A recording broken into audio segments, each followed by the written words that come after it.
সহজ রাস্তায় নারীরা কামাই করতে পারে পুরুষের সমতুল্য সওয়াব, কিন্তু কেমন করে? আসুন আল্লাহর নবী সাল্লাল্লাহু আলাইহি ওয়াসাল্লামের হাদিস থেকে জেনে নেই।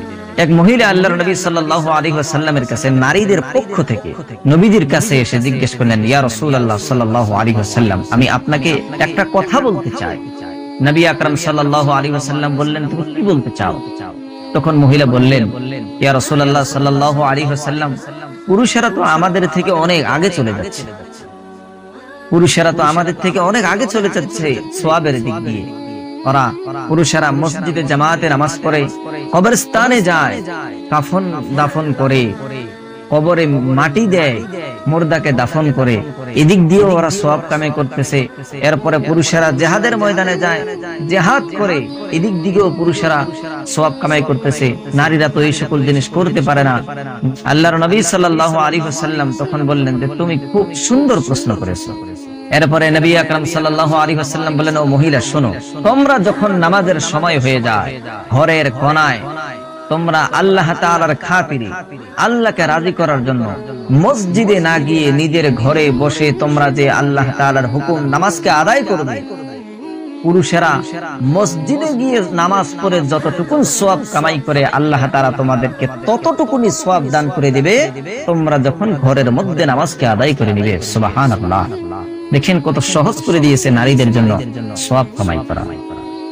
এরপরে আল্লাহর নবী সাল্লাল্লাহু আলাইহি ওয়াসাল্লাম আরো বললেন, ও মহিলা শোনো, পুরুষেরা যে জিহাদের ময়দানে গিয়ে জিহাদ করে সওয়াব কামাই করে, তোমরাও সেই সওয়াব কামাই করতে পারো। কেমন করে?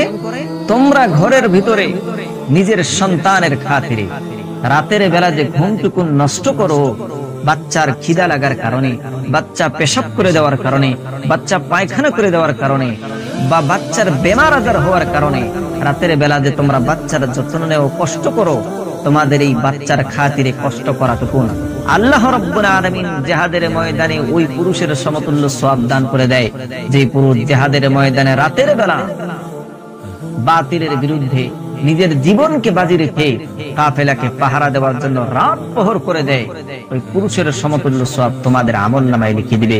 শুধু এতটুকু কষ্ট করার খাতিরে যে তোমাদের বাচ্চার খাতিরে তোমরা সামান্য ঘুম নষ্ট করলে রাতের বেলা।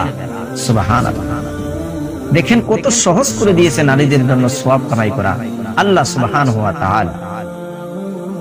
আরো একটি হাদিস শরীফের ভিতরে পাওয়া যায় যে নারী তার স্বামীর ঘরে অথবা বাবার ঘরে উল্টো পাল্টো করে পড়ে থাকা জিনিসগুলোকে যে নারী সোজা করে রাখবে, আল্লাহ সুবহানাহু ওয়া তাআলা ওই নারীর একটি গুনাহ মাফ করে দিবে।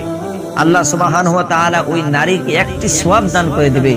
এরপরে আল্লাহ তাআলা ওই নারীর জান্নাতের ভিতরে একটা দরজা বুলন্দ করে দিবে। সুবহানাল্লাহ। এখন চিন্তা করে দেখুন, একটা নারী কত জিনিস শুধুমাত্র একদিনে ঠিক করে সোজা করে রাখে, পরিপাটিতে রাখে। এই যে আমরা কাপড়গুলো রাখি, কত উল্টো পাল্টা করে কাপড়গুলো রাখি। নারীরা এই কাপড়গুলো যে সোজা করে, প্রত্যেকটা কাপড় সোজা করার বদলায় আল্লাহ সুবহানাহু ওয়া তাআলা তাদেরকে একটি গুনাহ মাফ করে দেয়, একটি সওয়াব দান করে দেয়, জান্নাতের ভিতরে একটি দরজা বুলন্দ করে দেয়। সুবহানাল্লাহ। রান্না ঘরে কত জিনিস তারা সোজা করে, কিন্তু নারীরা জানে না তাদের এই সত্য সত্য কাজের ভিতরে আল্লাহ তাআলা কত সওয়াব দান করে দেন তাদেরকে আল্লাহ তাআলা। দেখুন কত সহজে নারীরা পুরুষের সমতুল্য সওয়াব কামাই করতে পারে, কিন্তু মায়েরা এত দুর্বল, এই সহজ সহজ কাজগুলি করতে রাজি হয় না। আল্লাহ তাআলা যাতে সবাইকে হিদায়াত দান করে দেয়।